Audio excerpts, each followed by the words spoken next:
కర్మ ఎందుకురా ఈ పని చేస్తున్నావు?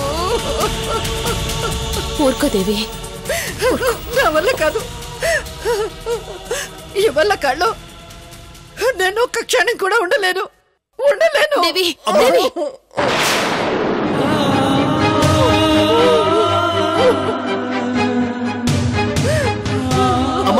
మహేష్, నువ్వు నేను మాట్లాడతాను. దేవి, దేవి ఆగు. ఏంటిది? నా వల్ల కాదు. వాడేం చేయాలనుకుంటున్నాడో, ఏం జరుగుతుందో నాకేమీ అర్థం కావడం లేదు. రోజు రోజుకి భయం వేస్తోంది.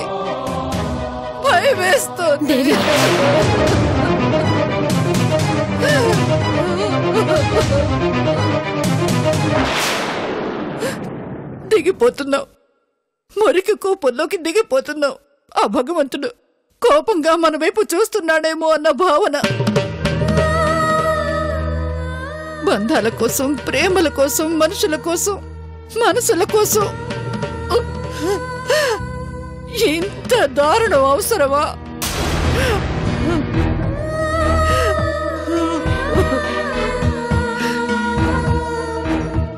ప్రవళిక, ఈ రోజు నేను చూసిందంటూ తెలుసా? ఏ తల్లి చూడకూడని దృశ్యం.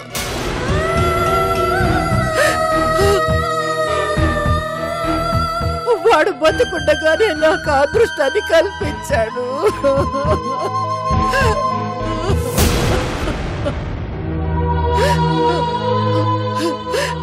ఏ బిడ్డ తన తల్లికి ఇలాంటి బహుమతి ఇచ్చుండడు.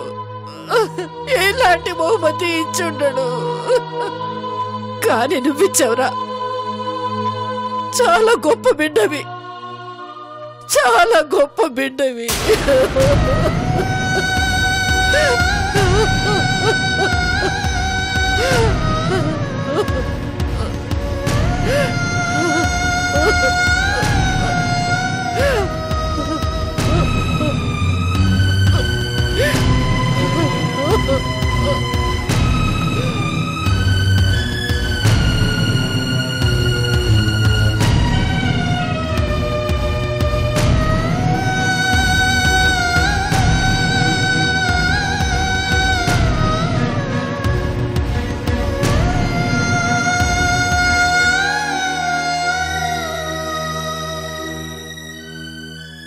మహేష్,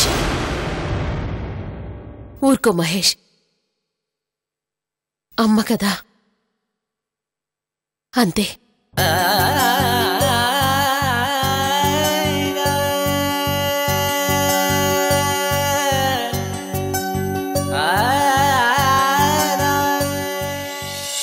అన్నయ్య, అన్నయ్య,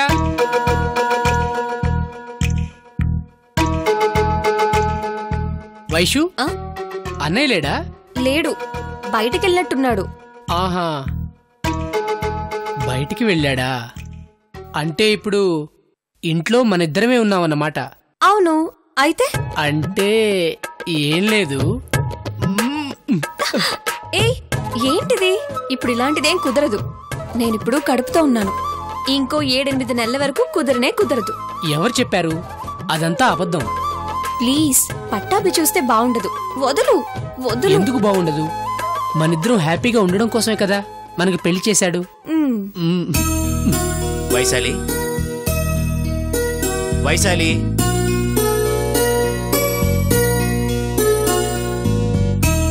వైశాలి,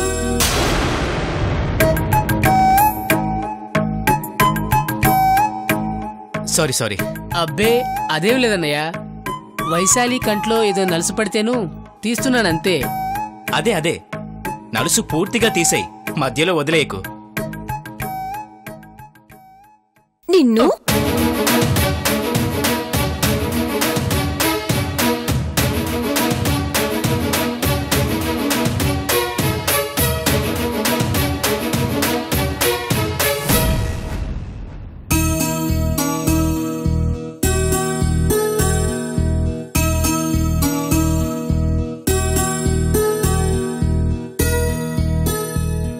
అన్నయ్య అది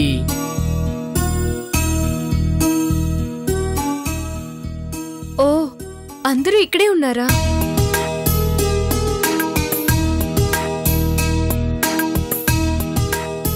ఏంటి వాళ్ళిద్దరూ ఏదో తప్పు చేసిన వాళ్ళలా తలుంచుకునున్నారు? ఏం లేదమ్మా, వైశాలి కంట్లో నలక పడితే యోగి తీస్తున్నాడు. నేను అదే టైంకి వచ్చేసరికి నేనేదో అనుకున్నానని వీళ్ళు ఫీల్ అవుతున్నారు. ఫీల్ అవ్వరా మరి? పెళ్లి చేసి ఇక్కడికి తీసుకొచ్చి పడేశావు. ఇప్పుడు తన కడుపుతో కూడా ఉంది. వాళ్ళకి బయట తిరగాలి, హ్యాపీగా ఉండాలి అని కోరికలుండవా? నేనంత ఆలోచించలేదమ్మా, బాగా గుర్తు చేశావు. సారీ యోగి, సారీ వైశాలి. అయ్యో అదేంటన్నయ్య, నువ్వు మాకు సారీ చెప్పడం ఏంటి? మేమెక్కడున్నా నువ్వు మాతో ఉండడమే మాకు హ్యాపీ. లేదు యోగి, జానకి చెప్పింది నిజం. వైశాలి ఇప్పుడు ఒట్టి మనిషి కూడా కాదు. ఓ పంచే, తనని తీసుకుని ఏ ఊటీకో కొడైకనాల్కో వెళ్ళిరండి. తను కూడా హ్యాపీగా ఫీల్ అవుతుంది. దానికి కావాల్సిన ఏర్పాట్లు నేను చేస్తాను. అదేం వద్దు పట్టాబే, నాకిక్కడే బాగుంది. ఇప్పుడున్న పరిస్థితుల్లో నేనెక్కడికి వెళ్ళను.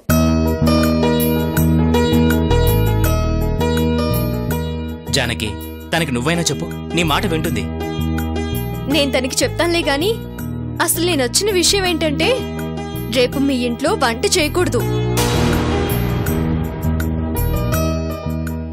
ఎందుకంటే రేపు నా చేత్తో నేనే వండి మీకు వడ్డించాలి. మీరు మా ఇంట్లో భోజనం చేయాలి. ఏంటమ్మా, రేపేమైనా విశేషమా? రేపటితో పారాయణం పూర్తయిపోతుందిగా. పారాయణం పూర్తయ్యాక నలుగురికి భోజనం పెడితే మంచిదంట.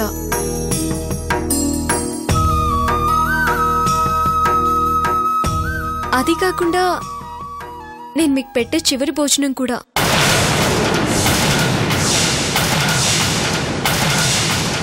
అదికా జానకి, మీరింకేమీ చెప్పొద్దు. రేపు మీకు నేనే భోజనం పెడుతున్నాను, మీరు తింటున్నారు, అంతే. నాకింకా చాలా పనులున్నాయి, టైం లేదు. వస్తాను, మర్చిపోకండి.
అయ్యగారు, అదొచ్చింది.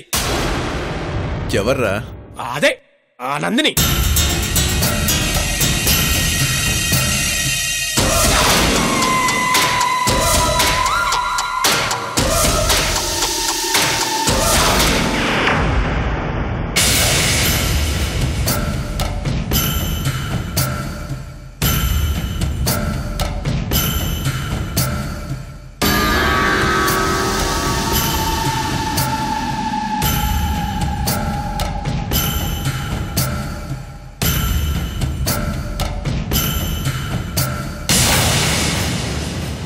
ఏంటి, ఏదో దెయ్యాన్ని చూసి పారిపోయినట్టు అంత కంగారుగా లోపలికొచ్చా? నేనొచ్చినట్టు నువ్వు చెప్పాలా ఏంటి? ఇంటి ముందు వరకు వచ్చిందని గుమ్మం వరకు రాలేనా? గుమ్మం వరకు వచ్చిందాన్ని ఇంట్లోకి రాలేనా? నాకు తెలీదా?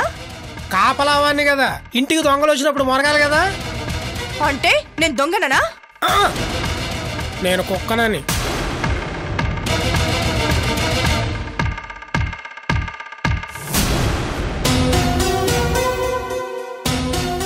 కుక్కల్ని బాగానే పెంచుతున్నారు. కూర్చోమ్మా. నేను కూర్చోడానికి రాలేదు బాబాయ్, మిమ్మల్ని రేపు మా ఇంటికి పిలుద్దామని వచ్చాను.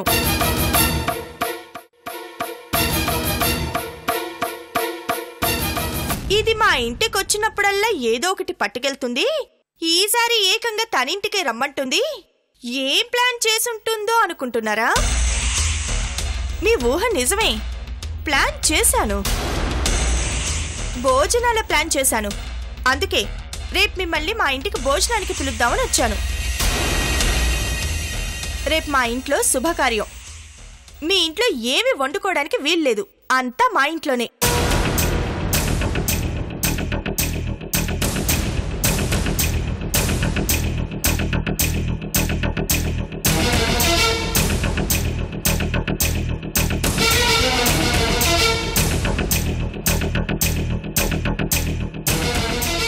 రేపు మా ఇంట్లో శుభకార్యం కాబట్టి మర్చిపోకుండా సకుటుంబ సపరివార సమేతంగా మరియు మీ ఇంటి కుక్కల్ని కూడా తీసుకొని మా ఇంటికి రండి. నందిని, ఇంకొకసారి కుక్క అన్నావంటే మర్యాదగా ఉండదు. వాడు ఈ ఇంటి బిడ్డ.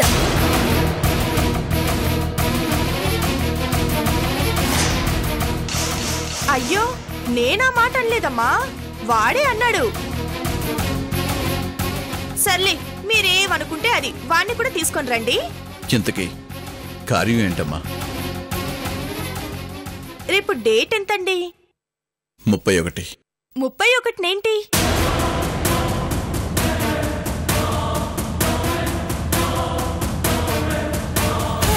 అంతేలేండి.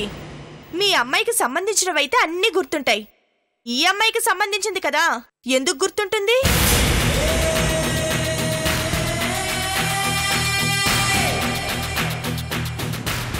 కానీ పైకి మాత్రం అంటుంటారు, జానకి నా కూతురు కాదు, నా దృష్టిలో జానకి చచ్చిపోయింది, ఇక నుంచి నందినియే నా కూతురు, ఈ రోజు నుంచి నేను నందిని తండ్రిని, నందిని నా బాధ్యత అని. ఇవన్నీ పైకే, మనసులో మాత్రం ఏమీ ఉండదు. ఉంటే రేపేంటనేది గుర్తుండేదిగా. అంతేలే, ఖర్చు లేని మాటలు కదా, ఎన్నైనా చెప్తారు.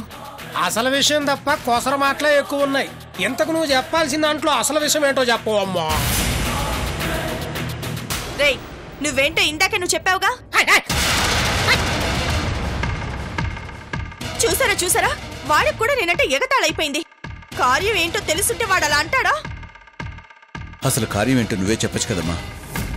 వస్తారుగా రేపు ఇంటికి, తెలుస్తుందిలే. అప్పటికి తెలియకపోతే అప్పుడు చెప్తాను. ఏంటో, నా వాళ్ళు అనుకున్న వాళ్ళకి, వాళ్ళ దాన్ని అనుకున్న వాళ్ళకి కూడా నా గురించి నేనే చెప్పుకోవాల్సి వస్తోంది. ఎవ్వరికి నేనంటే పట్టదు.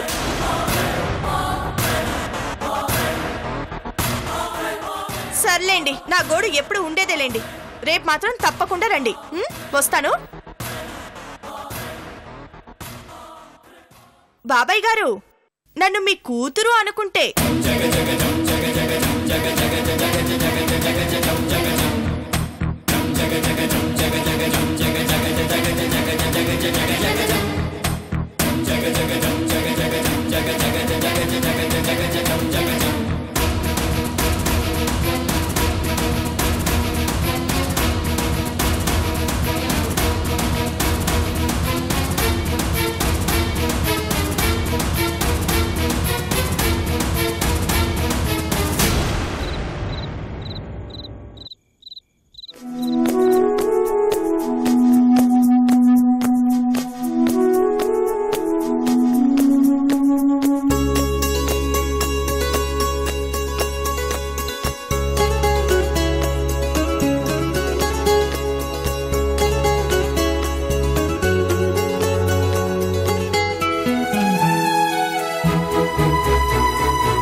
ఏంటి ఎందుకలా దూరంగా వెళ్ళిపోయావు? నా కోసమే అనుకో, జ్ఞాపకాల్లో కూడా రాకూడదా? వచ్చాను. ఏంటి?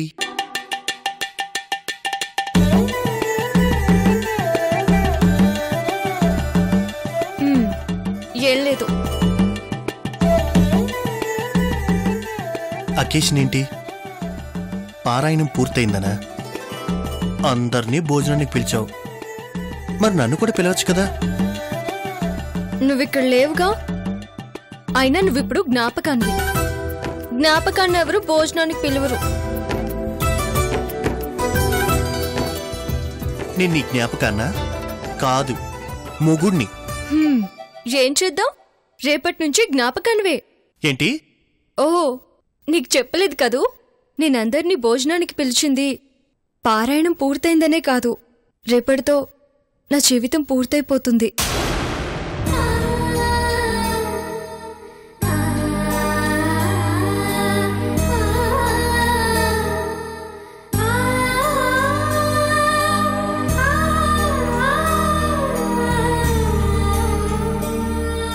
నేను ఆనందంగా వెళ్ళిపోతుంటే ఈ కన్నీళ్ళేంటి?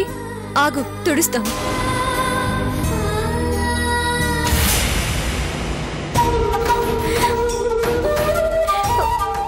ఏ, ఎక్కడా?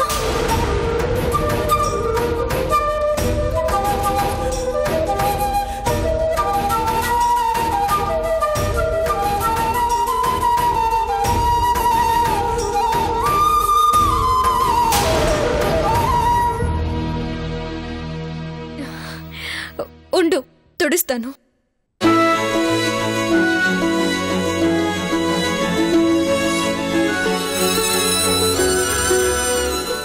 పిచ్చి. అవును, పిచ్చే. నీ పిచ్చి, ప్రేమ పిచ్చి, బంధాల పిచ్చి ఎక్కడికి పోతుంది?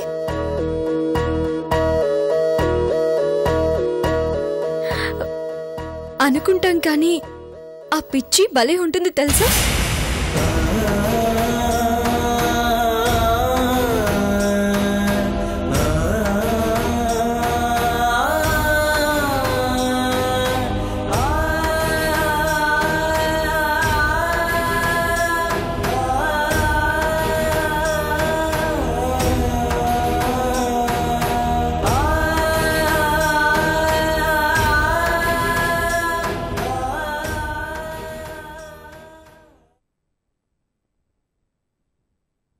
ఏంటి? నాకు నీకు నాకు నీకు పూర్తిగా నీ సొంతం అయిపోవాలనుంది.